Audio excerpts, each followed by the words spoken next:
我会对美白产品没有兴趣，最主要的原因呢，美白产品擦了很久，其实也不知道到底有没有效。因为呢，这些美白产品它并不是把你的皮肤从原来的肤色变得更白。美国的药妆学大师他在2023年发表了一篇研究论文。如果你想要达到美白的效果的话呢，成分要有几个方向。第一个要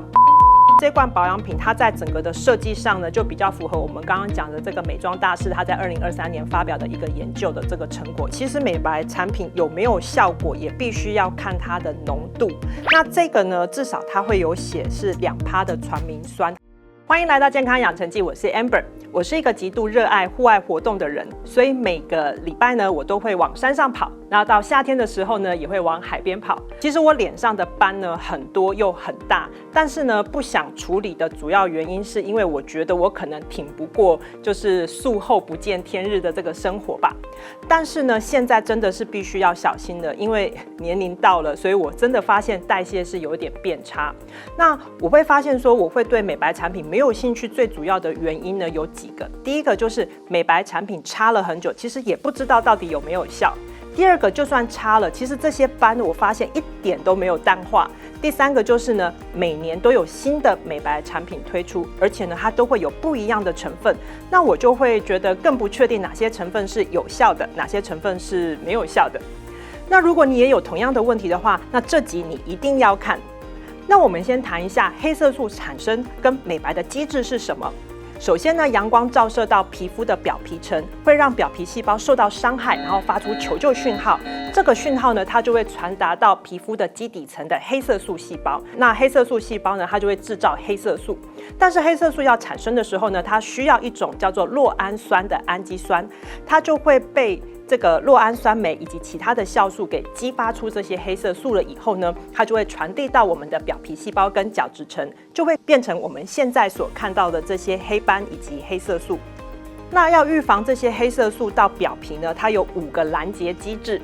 第一个机制呢，就是防晒。物理性的防晒，像是我们戴帽子啊、穿衣服、戴太阳眼镜，或者是有一些商品，像是维生素 C 跟它的衍生物 SOD、Q10、白藜芦醇、甘草、洋甘菊，这些都是属于第一层的物理防晒。第二层呢，它就是阻断讯号传送到下面的黑色素细胞，通常用的像是外用的类固醇或者是 beta white。第三个呢，就是阻断黑色素的生成。那一般会用的产品像是维生素 C 跟它的衍生物，还有像传明酸，这是一个人造合成的氨基酸，对苯二酚熊果素、杜鹃花酸、曲酸鞣花酸、白藜芦醇，还有半胱胺。其实现在大部分的美白产品都是属于落在这一层上面的。接下来呢，还有第4个防御的方法，就是预防这个黑色素传递到表皮。那通常就会有像 A 酸、A 醇、烟碱酰胺、亚麻油酸或者是大豆萃取物这样子的东西。那最后一个机制呢，就是还原或者是加速代谢。那还原的话，可能就是像是维生素 C 跟它的一个衍生物，或者是维生素 E。那如果加速代谢的话呢，我们最常用的就是去角质的产品，像是 A 酸、乳酸、果酸、水杨酸、甘草酸，还有一些天然的酵素。所以通常我们一般市面上的美白产品呢，主要是第3个阻断黑色素的生成，还有第5个还原或者是加速代谢的这些去角质。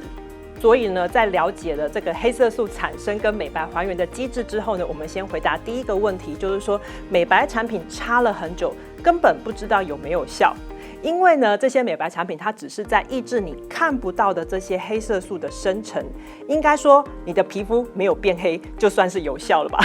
但是呢，它并不是把你的皮肤从原来的肤色变得更白。如果体质或者是生活习惯让这些黑色素的生成比这个抑制的速度还要快的话，它还是会变黑的。第2个问题呢，就是就算擦了这些斑都还在，一点都没有淡化。其实我们会看到的这些斑呢，它都是已经形成而且传递到我们的角质层的。所以老实说，擦这些美白产品是没有用的。所以我们只要去了解了这个美白产品的机制，我们就不会对它有过多错误的期待。所以这也是医美诊所的皮肤科医师呢，一直跟我说，你这些斑啊，只能用打雷射才能够打掉，其他的方法是没有用的。虽然我一开始听的时候，我觉得很不爽，我觉得他们只是想要赚我的钱。但是当我在了解这些机制的时候，现在可以理解这个话是真的。那第3个就是每年都会有新的美白产品推出，那成分都会不一样，那到底哪些成分是有效，哪些成分是没有效的呢？其实我蛮喜欢现在网络资讯非常发达，其实要查一些资料都是非常的方便的，而且呢有很多的医学杂志它都有透明的研究会发表出来，告诉我们说哪些成分是有效的。其实我们刚刚说的每一个阶段所适用的这些成分呢，其实都有研究论文的实证跟内容告诉大家的。或者是呢，我们其实可以参考台湾卫福部所公布的一些美白成分，那这些呢它都是有参考依据的。那特别像是现在我发现有很多的皮肤科医师，他们研究出来的这些品牌啊，他们都会把这些内容物啊，还有比例啊，告诉大家。其实对于我们在判断商品是否有效，跟它的作用机制到底是什么样子的机制有这个效果呢？我觉得是非常有帮助的。美国的药妆学大师，他在2023年发表了一篇研究论文，它的内容是局部多模式组合治疗皮肤色素沉淀的临床效果。它的结论是这样的，就是说，如果你想要达到美白的效果的话呢，成分要有几个方向。第一个要不刺激，第二个呢，它要渗透到表皮层、真皮层的部分，第三个呢，它还要有抗发炎的机制。第4个呢，就是这个美白的成分它必须要有多样性。我觉得这个论文呢，其实也提供了我们在选择美白商品上面呢一个非常好的参考。那其实市面上的美白产品真的是非常非常的多啦，所以我在做这一集的时候呢，我真的是找最近我平常在Facebook 上面看到的一些产品。那最近呢，我在 Facebook 上面看到的比较是陈玉聪的医师所研发的这个2% 传明酸淡斑美白精华。我们看它的这个成分表上面，它的产品也是很多的，但是其实主要的诉求呢，它主要打的就是2%的传明酸跟熊果素。这个传明酸跟熊果素，其实它就是台湾卫福部许可的美白成分。那这也是我们刚刚讲的美白5个机制里面的第3个，它是透过阻断黑色素生成的这个功能。那另外它这里面还有添加了烟碱酰胺，也就是 B3。然后呢，我们可以来试一下，它挤出来是一个乳白色的。然后我觉得它的味道比较特别的是，它比较像是原料的味道，因为通常一般我们用的这些保养品，它都会有一些香氛味。但是我觉得现在大部分的医生品牌呢，他们都会尽量保留一些原料的味道。如果就算有香氛的话，可能就是淡淡的一点点的味道这样子。然后它这个乳白色的呢，我在使用下呢，我觉得它是非常的滋润的。我在猜，可能是因为这一瓶呢，它主要是设计给他妈妈使用的，所以呢，对于一些比较干燥的肌肤啦，或者是比较熟龄的人呢，擦这块美白产品，我觉得它已经是精华液加上乳液的效果，感觉上不太需要再多额外的增加一些乳液，因为我是属于干性肌肤，所以我在擦这款的时候呢，我的皮肤的感受其实是非常舒服的。另外一个我现在比较常看到呢，是新彩保养品他们出的新彩光感焕白全能肌萃，它这一罐呢是强调是可以在术后使用的一个保养品。它这里面的有效成分真的是非常多，像是这个摩斯细胞水元素，我想它应该主要是 Alone， 它就是主要是以芦荟为主，那是用来提升这个湿润度还有烹润度。那另外呢，它有这个乳香脂视黄醇活性物。那乳香脂其实它就是维生素 A 的一个衍生物了，它可以提升皮肤中内源性的这个视黄酸的含量，可以使皮肤有这个弹性，抚平肌肤的皱纹，还有就是调理毛孔。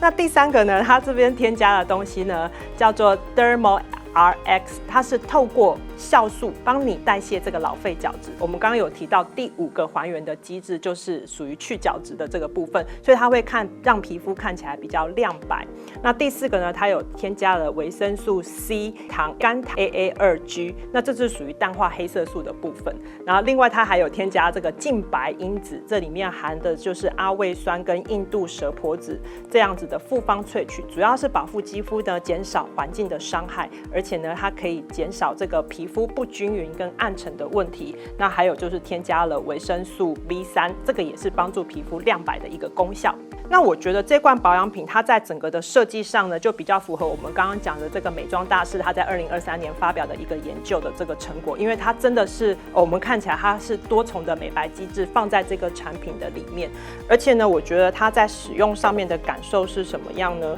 它的质地呢其实是比较水润的，所以它是属于比较清透的这个质地。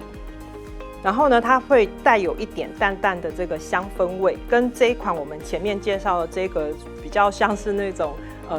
成分的原味呢，它就会有一点点不一样。那我必须老实讲说，其实美白产品有没有效果，也必须要看它的浓度。那这个呢，至少它会有写是2%的传明酸，它就会把浓度写上去。那这个呢，